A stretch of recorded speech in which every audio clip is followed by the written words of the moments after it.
Nagbabala ang China sa Iran na huwag idamay ang mga barko nito. Ito ay matapos sabihin ng Iran na isasara nito ang Strait of Hormuz at tatargetin ng mga barkong magtatangkang dumaan. Habang sa patuloy na atake naman ng Amerika at Israel sa Iran, abay tila tagilid na ang Iran matapos nitong maranasan ang hagupit ng magkasanib na puwersa ng Israeli at Amerikano kung saan umabot na sa 2,700 target ang kanilang winasak. Umaga man o gabi ay walang humpay ang pag-atake na magkasanib na puwersa. Kaya naman ang Iran ngayon ay kinukulit na ang Amerika na muling mag-usap at papayag na umano ito sa mga gusto ni Trump. Pero ayon kay US President Donald Trump ay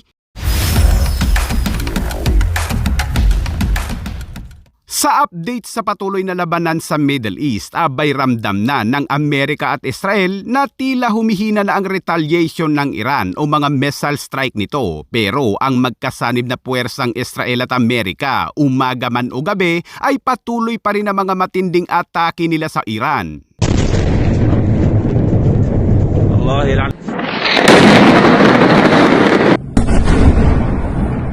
Kita ang mga pagsabog sa iba't ibang bahagi ng Iran at habang nasa himpapawid sila ng Iran ay naisasagawa din nila ang mga air refueling kung saan kinakargahan ng gas ng US air tanker ang mga fighter jets ng Israel. Layon nito na tumagal pa ang mga puwersang panghimpapawid ng Israel sa airspace ng Iran upang obserbahan ang kilos ng mga kalaban, kabilang ang paghahanap sa mga posisyon ng mobile launcher upang wasakin.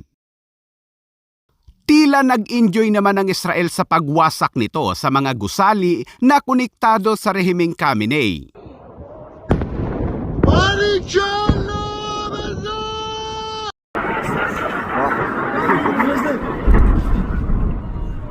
Ipinakita rin ng Israeli Air Force na muntik na umanong tamaan ng Iran ang kanilang mga fighter jets habang nasa himpapawid sila ng Iran. Ayon sa Israel ay naglunsad umano ng missile strike ang Iran at nagkataon na sa ruta pa nila ito dumaan.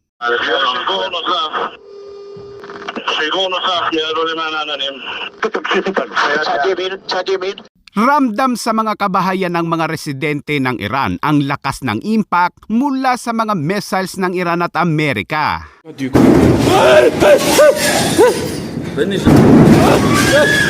Habang ibinahagi naman ng isang Persian ang sitwasyon kahapon sa Iran at kitang-kita ang makapal na usok na bumabalot sa lugar dahil umano sa walang humpay na airstrike ng Israel at Amerika.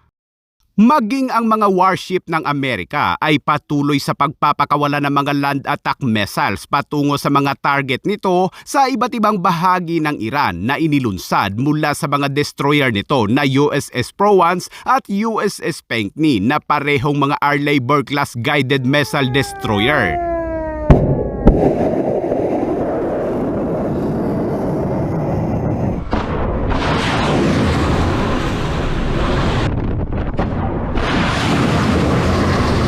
Habang ang mga aircraft carrier naman ng Amerika ay patuloy ring naglulunsad na mga fighter jets upang wasakin ng mga mobile launcher ng Iran.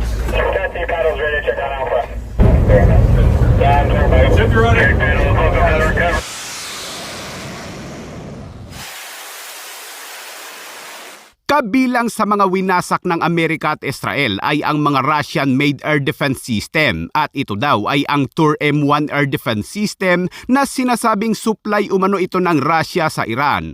Habang sa isang media interview naman ay itinanggi naman ng Chinese spokesperson na si Mao Ning na wala umanong Chinese air defense system sa Iran. Tinamaan din ng US fighter jets ang isang truck na ito. Mabilis itong kumalat sa social media at kinwestiyon ng ilang mga opisyal ang puwersang panghimpapawid ng Amerika dahil bakit pati umano ang mga sibilyang sasakyan ay kanila umanong idinadamay sa atake. Agad namang tumugon ng Amerika at ipinakita ang footage upang patunayan na hindi umano iyon simpleng truck lamang kundi iyon ay isang mobile launcher ng Iran. Sinabi ng CENTCOM na alam nila ang kanilang ginagawa at alam nila kung sino at kung ano ang kanilang target.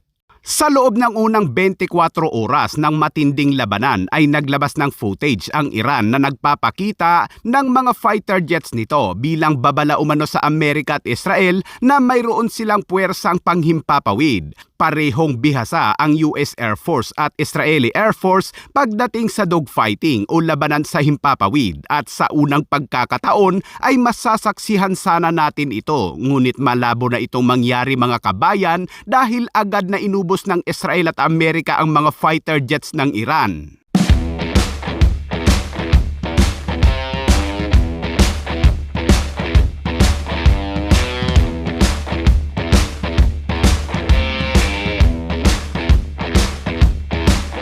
Inihayag din ng CENTCOM na bukod sa gumamit sila ng mga B-2 stealth bombers noong mga nakaraang araw, ay gumamit din umano sila ng mga B-1B Lancer na isang long-range heavy bomber.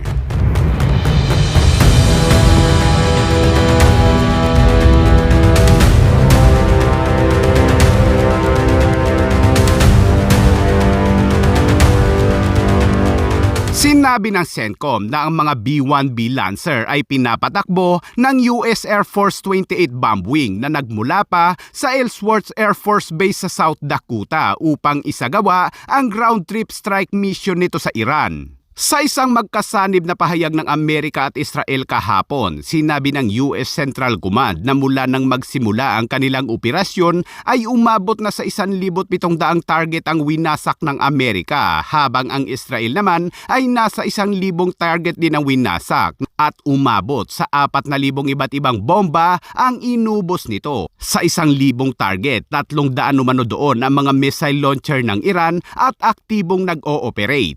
Sa inilabas na list ng CENTCOM, ang nakalagay sa kanilang winasak sa panahon ng operasyon ay ang mga Command and Control Center, IRGC Joint Headquarters, IRGC US Forces Headquarters, Integrated Air Defense System, Ballistic Missile Sites, Iranian Navy Ship, Anti-Ship Missiles, Military Communication Capabilities at Iranian Submarine. Sa mga list naman ng assets mga kabayan ay hindi ko na po babanggitin dahil napakadaming assets ang ginamit ng Amerika at may mga ginamit din itong mga secret weapons at hindi na isinama sa list. At sa ngayon, ang Iran ay bulag na. Ibig sabihin ay wala na itong radar system, wala ng communication, walang air defense at wala na ring Air Force at Navy. They have no Navy, it's been knocked out. They have no Air Force, it's been knocked out. They have no air detection, that's been knocked out. Their radar has been knocked out. And just about everything's been knocked out. Bad people. And the leader of the pack is gone. And as you know, 49 people were taken out in the first hit. And I guess there was another hit today on the new leadership. And it looks like that was pretty substantial also. Ayon kay Trump ay nangungulit na ngayon ang Iran sa Amerika at gusto na nitong makipagnegosasyon at pumayag sa mga gusto ni Trump. Ngunit ang tugon ni Trump ay it's too late. Samantala, sinabi naman ng Chinese spokesperson na si Go Jiakun na nakipag-usap sa telepono si Chinese Foreign Minister Wang Yi kay Israeli Foreign Minister Gideon Saar kahapon. Ani Go, sinabi ni Wang Yi na tinututulan ng China ang mga pag-ataking militar laban sa Iran na inilunsad ng Israel at Amerika. Ang paggamit umano ng puwersa ay hindi tunay na magkakalutas ng isang isyu at sa halip ay magdudulot umano ng mga bagong problema at malubhang epekto. Nanawagan umano ang China para sa agarang paghinto sa mga operasyong militar upang maiwasan ang pagkalat ng anilay flames of war at pagkawala nito ng tuluyan, habang nagbabala rin ang China sa Iran na huwag galawin ang mga cargo ship nito na may mga kargang langis matapos i-anunsyo ng Iran na isasara nito ang Strait of Hormuz na isang mahalagang daanan ng mga cargo vessel. Malaki ang problema ngayon ni Xi Jinping dahil ang Iran ay isa sa mga supplier nito ng langis at methanol, at kapag magiging kaalyado na ng Amerika ang Iran ay maaapektuhan umano nito ang supply nitong langis. Buti pa to si tropa, pa relax lang sa taas ng bundok habang pinagmamasdan ng mga ulap.